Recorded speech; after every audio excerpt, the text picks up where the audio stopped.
Estamos ya de vuelta en este siguiente bloque de Foro Empresarial. Conversábamos anteriormente con Mauricio González, un empresario referente del grupo naviero y fluvial. Nos decía a grandes rasgos de que hoy los barcos, las barcazas, están cargando al 60% de capacidad nada más. Que el dragado del río es una materia pendiente hace ya bastantes años, que hoy es una gran problemática porque el río Paraguay está llegando a unos límites de bajante que son realmente preocupantes, ingresando a niveles históricos, inclusive, que bueno, está generando bastantes inconvenientes y ralentizaciones en los procesos de entrega. Hoy tienen unos retrasos para llegar a los puertos argentinos de 10 a 12 días en comparación a lo que anteriormente se daba con 6 a 7 días nada más. Entonces, todo esto va volviéndose una cadena de impacto y, por supuesto, están avisorando un segundo semestre un tanto complejo, pero ya para el 2021 quizás podría ser un mejor año para la economía nacional. Esto a grandes rasgos, Nadia. Ahora en este bloque tenemos que hablar un poco de la justicia paraguaya.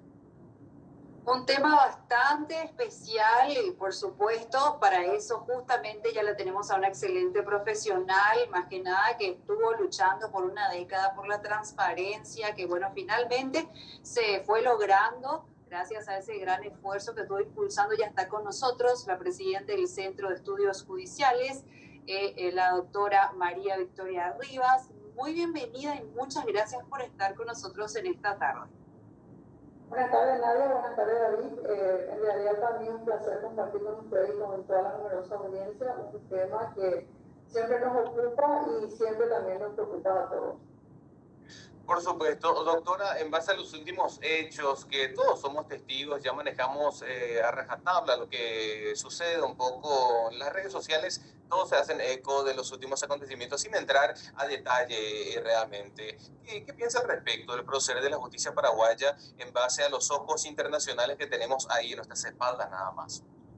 Sí, bueno, mira, yo creo que siempre es importante analizar cómo nos ven desde afuera, ¿verdad? Y siempre tenemos los indicadores internacionales que miden un poco todo lo que es independencia judicial, Estado de Derecho y impunidad. Así tenemos que la Transparencia Internacional, que cada año lanza su informe sobre corrupción, siempre nos ubica en la zona roja, ¿verdad? Este año de vuelta estamos en como el quinto país más corrupto de Latinoamérica. Solamente están debajo de nosotros Venezuela, Honduras, Nicaragua, y en el ranking que lanza el Foro Económico Mundial ubica a Paraguay en un ranking de 140 países en 136 lugar en cuanto a independencia judicial. Entonces, estos elementos son importantes de analizar cuando estamos abordando el fortalecimiento institucional del Poder Judicial, porque son dos factores que están muy vinculados al Estado de Derecho y al sistema judicial. Pero también te quiero mencionar, David, que el Poder Judicial sin duda alguna tiene un montón de ineficacia, tiene un montón de necesidades, pero lo que sí hay que resaltar es la brecha enorme que se crea entre los reclamos ciudadanos, cada vez más complejo, y la incapacidad del Poder Judicial de dar respuesta a estos reclamos ciudadanos. Y ahí tenemos elementos como la organización del Poder Judicial, la forma de trabajar de los jueces, pero un elemento central que es el nuevo protagonismo de los jueces. Es decir, de un juez que antes estaba oculto, que solamente se manifestaba a través de su sentencia. Los jueces se convierten ahora en un actor social muy importante. Son escrachados, son cuestionados, son criticados. Entonces tenemos que empezar a mirar de una forma diferente el funcionamiento del Poder Judicial. Yo creo que a esta altura ya no tendríamos que hablar solamente de reforma del Poder Judicial, sino que tendríamos que hablar de reconversión. Tenemos que analizar desde su misión institucional la forma de hacer su tarea y sobre todo el aspecto más importante vinculado a su independencia judicial.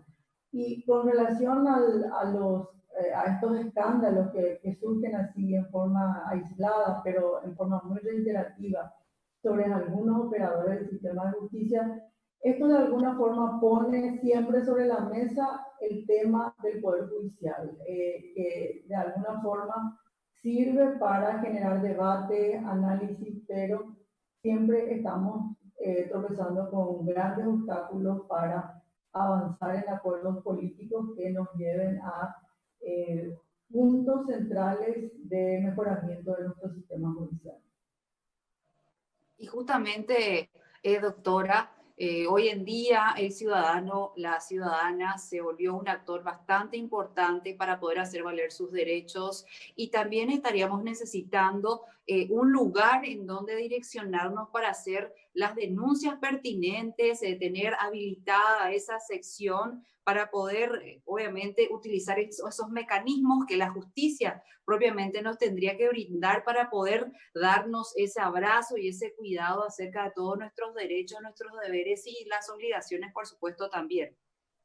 Sí, mira Nadia, lo que estás mencionando me parece muy oportuno porque la situación de la pandemia viene a desnudar algunas debilidades que tenemos en el sistema de justicia, ¿verdad? El Poder Judicial, como todos los otros organismos del Estado, suspendió sus actividades totalmente. Por supuesto, esta suspensión total de las actividades del Poder Judicial atenta contra todos los principios en materia de derechos humanos. Tenemos que mirar el Poder Judicial también hacia el sistema penitenciario. Tenemos 15.000 personas que están privadas de libertad, cuyos procesos están en el sistema judicial y se han paralizado totalmente en este tema de la pandemia. Y ahí te quiero mencionar un elemento muy importante que básicamente cuando estamos hablando del sistema judicial, uno de los puntos centrales que se ha mencionado en todos los debates y ahora a nivel latinoamericano es el acceso a justicia, es decir, la posibilidad y la igualdad que tenemos todos los ciudadanos de recurrir a reclamar nuestros derechos en el sistema judicial.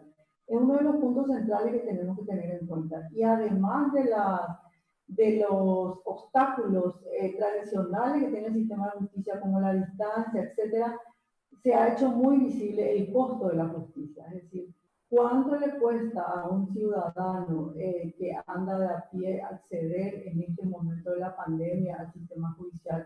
Entonces son temas que tenemos que traer, temas que tenemos que debatir. Está en la agenda pública la gratuidad de ciertos servicios de la justicia que se ha hecho muy visible y necesario en este tema de la pandemia. Entonces, no solamente tenemos que tener una mirada de jueces corruptos, que también obviamente forma parte del análisis, sino que también tenemos que mirar las limitaciones del acceso a justicia que tenemos los ciudadanos en este momento. Y la pandemia ha sido una oportunidad importante para desnudar esas grandes debilidades estructurales y de obstáculos que tiene el sistema judicial para que ciudadanos y en especial grupos vulnerables puedan acceder a un servicio de justicia de calidad. Bueno, y esos son los puntos que deberíamos analizar y avanzar en propuestas que nos permitan tener un mayor nivel de acceso a justicia en nuestro país. Y ya que lo menciona, doctora, me parece oportuno acotar también este manto de inmunidad que se da sobre ciertos jueces, fiscales y, por qué no, ministros también vinculados a la justicia, que muchas veces hace que nosotros, los comunes, como ya quedó instaurada esa frase por ahí, tengamos miedo inclusive de acercarnos y buscar ayuda dentro del sistema. Sí, hay un elemento central que también se menciona en todos los debates que venimos llevando del Centro de Estudios Judiciales con académicos, referentes de la sociedad civil, que es el punto central, que es la confianza en la justicia. Es decir, la mayoría de los ciudadanos no confían en la justicia paraguaya, eso de alguna forma limita el acceso a la justicia y genera esa duda que estás mencionando y esas limitaciones de querer recurrir, obviamente, a los órganos jurisdiccionales, a los jueces, para resolver ciertos niveles de conflicto. Y ahí se aparece un montón de problemas otra vez, que son las necesidades jurídicas insatisfechas de un montón de ciudadanos que quedan excluidos totalmente del sistema de justicia formal. De manera que son elementos centrales que tenemos que ir teniendo en cuenta para avanzar a procesos y modelos que nos lleven de vuelta a generar confianza en la justicia. La desconfianza en la justicia limita el reconocimiento de derechos, porque así como está mencionando David, la gente, porque no confía en sus jueces, no recurre al sistema judicial, y obviamente eso genera una espiral de violencia que queda instalada dentro de la sociedad y que de alguna forma va generando mayores niveles de conflicto en cuanto a la convivencia de relacionamiento social que tenemos que tener entre todos, ¿verdad? Así es, lastimosamente.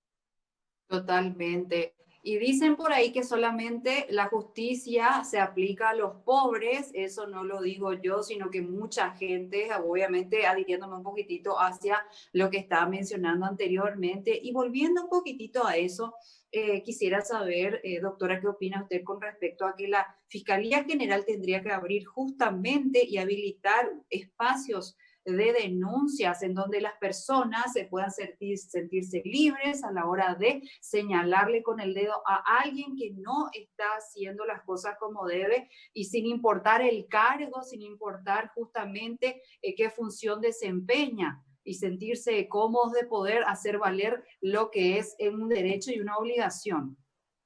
Sí, mira, hay dos elementos centrales que tenemos que tener en cuenta para el fortalecimiento del Estado de Derecho en el funcionamiento de la justicia, que es la imparcialidad y la igualdad.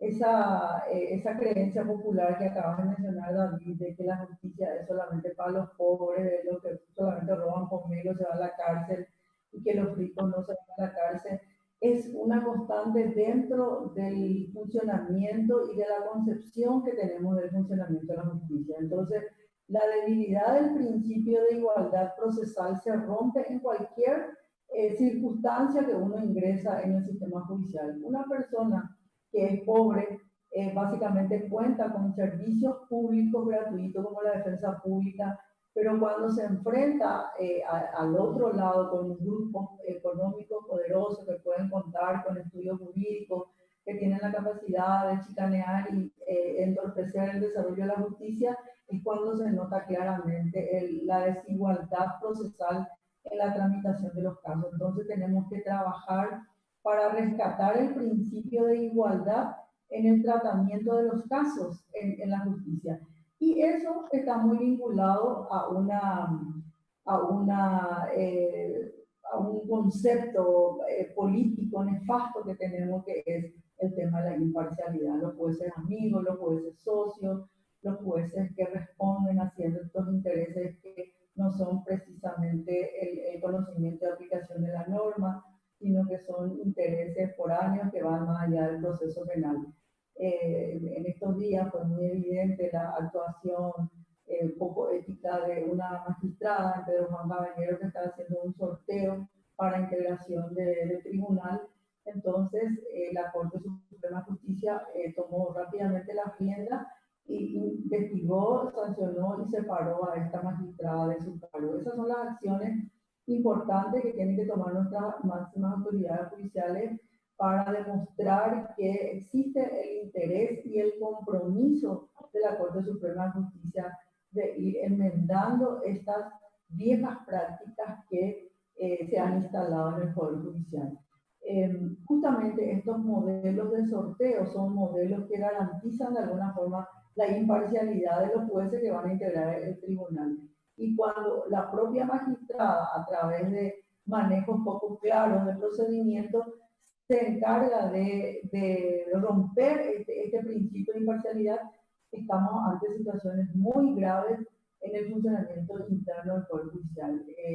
Lo rescatable de este proceso es señalar que se han tomado acciones rápidas y por lo menos una práctica se ha desnudado públicamente y eso de alguna forma ayuda a mejorar el circuito de funcionamiento del Poder Judicial. Doctora, más allá del hecho, creo yo que lo más preocupante no es el hecho, sino la naturalidad y la normalidad con la que se llevó el acto, como si fuese ya algo rutinario, algo que normalmente lo venían haciendo desde hace un buen tiempo.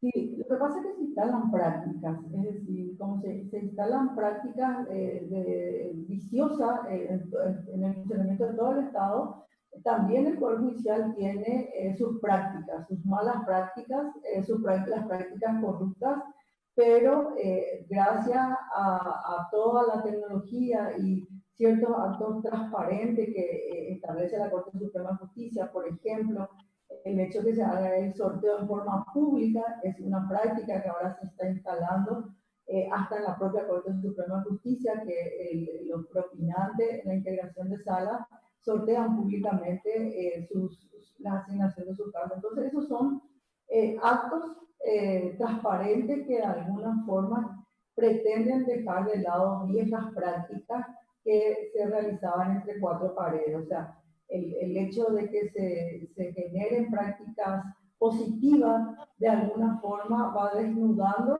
estas prácticas que son sancionadas, por supuesto, con mucha celeridad por la Corte Suprema de Justicia y pretenden ser un ejemplo con relación a otros jueces que no sigan este camino. Totalmente. Y también hablando un poquitito, despegándome solo un poco de lo que están mencionando, pero no de la idea en cuanto a lo que es la transparencia que necesitamos nosotros como pueblo, si bien tenemos que mencionar que hace una década logró esa lucha que ustedes emprendieron, justamente un grupo que impulsó, usted perteneció a ese grupo, doctora, de personas que dijeron no, que las declaraciones juradas se tienen que publicar porque el pueblo tiene que ser el contralor, el más importante de todos, más en esta situación. Y mi consulta es la siguiente: todas las declaraciones juradas, no solamente de los altos cargos, deben ser publicadas, sino que también de cualquier funcionario público que esté justamente accediendo a el sueldo público. Sería ideal también que esté obviamente a la vista.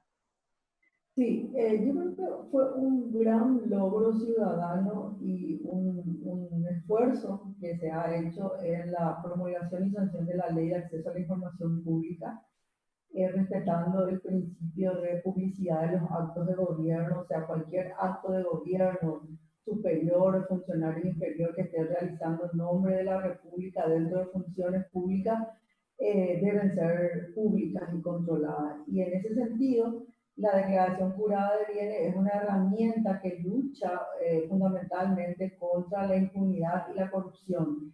Tener la posibilidad de que ciudadanos puedan acceder a las declaraciones juradas de los funcionarios es utilizada con mucho éxito para el control de la corrupción dentro de las instituciones del Estado. En ese sentido, manifiesto de que el Poder Judicial se ha adelantado a esta resolución de la Corte Suprema de Justicia que declara la publicidad de las declaraciones juradas de los funcionarios, y los propios jueces, en una campaña bastante exitosa que llevaron adelante, ellos tomaron la decisión de publicitar todas sus declaraciones juradas. Entonces, esos son elementos simbólicos muy importantes para la ciudadanía, para que se vuelvan a confiar en los jueces. Que tus jueces de por sí tomen la decisión de publicar sus declaraciones juradas es un paso demasiado importante para la transparencia, de manera que se van juntando y se van uniendo los cabos en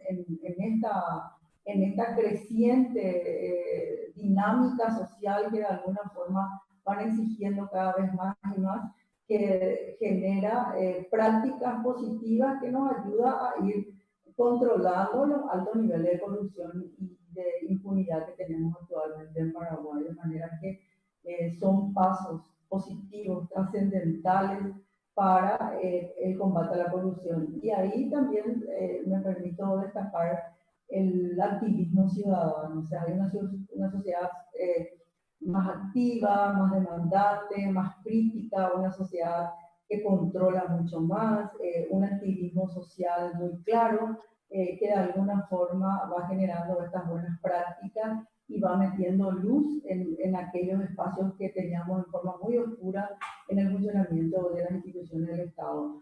Creo que son pasos que vamos dando, pero hay que destacar que estos pasos no son suficientes. Tenemos que avanzar en sancionar a los responsables de los grandes actos de corrupción pública y recuperar los activos. Es decir, cuando el sistema judicial paraguayo empieza a recuperar los activos de las personas que han desviado los recursos públicos, creo que ahí se cerraría el círculo virtuoso de control y sanción a la corrupción en el país.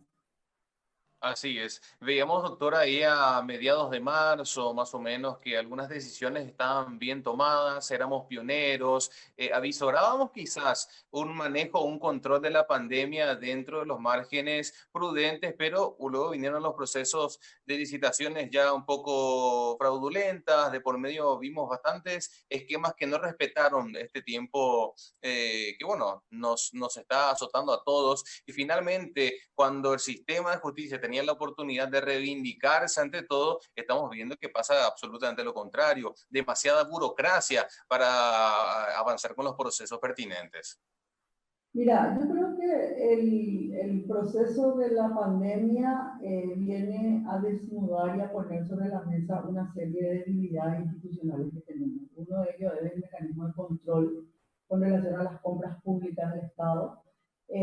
Lo que pasó es que como tenían tanto tiempo, tan poco tiempo de realizar estos procesos de compra, entonces ni siquiera las formas se observaron, porque normalmente nosotros de la sociedad civil venimos observando que existen procesos formales de compra establecida en contrataciones públicas, pero estos procesos formales son engañados por prácticas mafiosas que se han instalado alrededor de todas las compras públicas del Estado. ¿Qué es lo que hace la pandemia? La pandemia viene a desnudar en forma muy severa, para llamarlo de alguna forma, estos procesos de prácticas que rondan en torno a las compras públicas del Estado.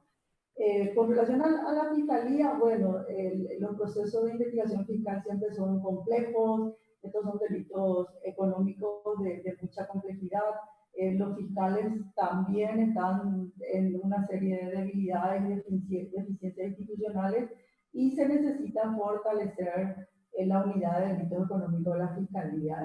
Debemos contar con fiscales especializados en compras públicas, en tributaciones, en lavado de dinero, etcétera, un montón de delitos económicos muy complejos que se están instalando ya en el Estado paraguayo y no tenemos la capacidad de responder, de investigar y mucho menos de sancionar estos grupos delictivos que definitivamente se están instalando y piensan quedarse ya acá en el país. Doctora, quiero hacer una consulta, si nos puede explicar un poquitito al respecto de lo que es este ciclo de webinar, el sistema de justicia y relaciones de poder a través de la plataforma de Zoom y también por Facebook Live. Sí, el Centro de Estudios Judiciales es una organización que viene trabajando el Estado de Derecho y el acceso a justicia y a través de estos dos elementos tratamos de visibilizar cuáles son aquellas debilidades que tenemos en el funcionamiento del sistema judicial. La sentencia de absolución del sacerdote, que ampliamente conocido por todos, nos lleva a replantearnos un montón de elementos que tenemos que poner a disposición de la ciudadanía. Y en ese sentido, hemos contactado con referentes internacionales en buenas prácticas judiciales y a partir de ahí queremos reflexionar sobre el sistema de justicia y las prácticas judiciales conforme a los estándares de protección de derechos humanos, ¿verdad? También queremos hacer una experiencia en temas clave que plantea actualmente el contexto social y avanzar hacia un modelo de acceso a justicia para las mujeres y sobre todo una vida libre de violencia, ¿verdad?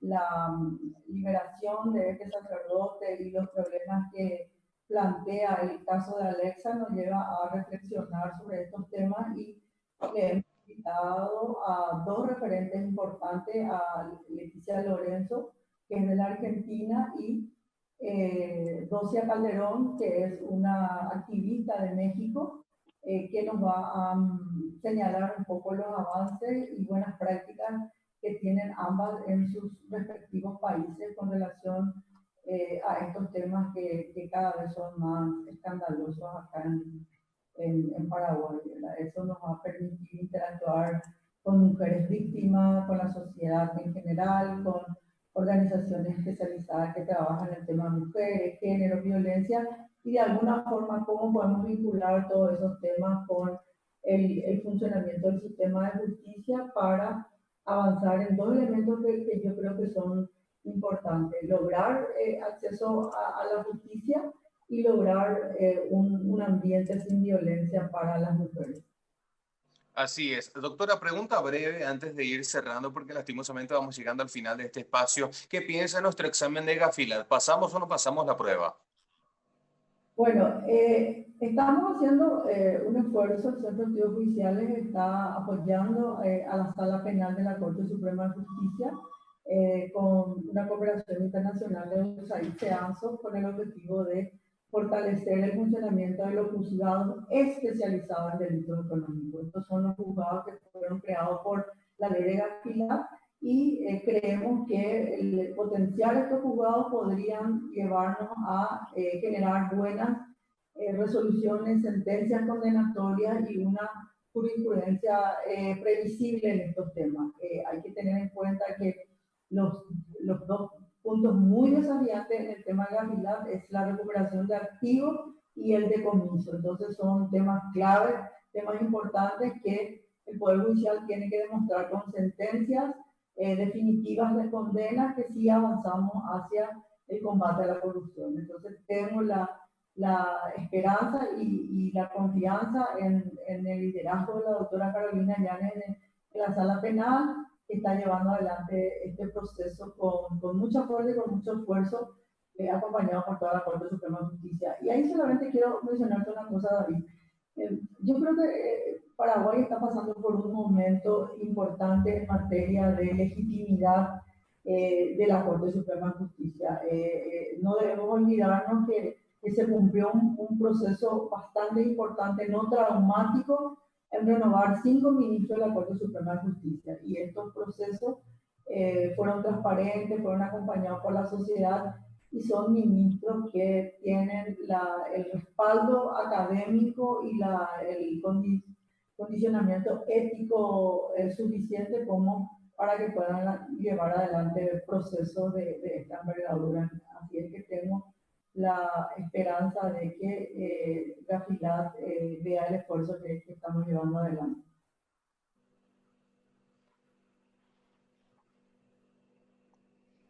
Perfecto, está clarito. De esta manera, como siempre decimos con David, se nos va el tiempo, nos faltan los minutos, los segundos, pero fue muy bien aprovechado este tiempo acá con la doctora, por supuesto, y más que nada sabiendo que necesitamos muchas cosas, pero de a poco nos hacemos güeyes al caminar, se suele decir, es un dicho por ahí. Así que agradecemos la presencia de la doctora en esta jornada. Bueno, gracias Nadia, gracias David, un gusto compartir con ustedes, y bueno, cuando quieran hablar de justicia, aquí estamos. Excelente, doctora. Muchísimas gracias, muchos éxitos y como siempre digo y te sostengo la frase, esperando que no sea la última entrevista. Sí, así es. Gracias, gracias. Bien, Nadia, con esto llegamos al final y tenemos que despedirnos lastimosamente. Lastimosamente, pero no tan lastimoso para todos los que estén apostados a partir de las 20 horas, porque ya nos van a ver aparecer en sus pantallas con la repetición de este espacio por si se perdieron alguna información. Así que, mientras tanto, va a ser hasta mañana, pero en la repetición nos vemos a las 20. Totalmente, con esto llegamos al final, nos despedimos. Abrigarse bien, se viene el frente frío, horas de la madrugada, así es que a tener cuidado. Con esto llegamos al final, será hasta mañana. Gracias por la compañía. Chao, chao. Chao, chao.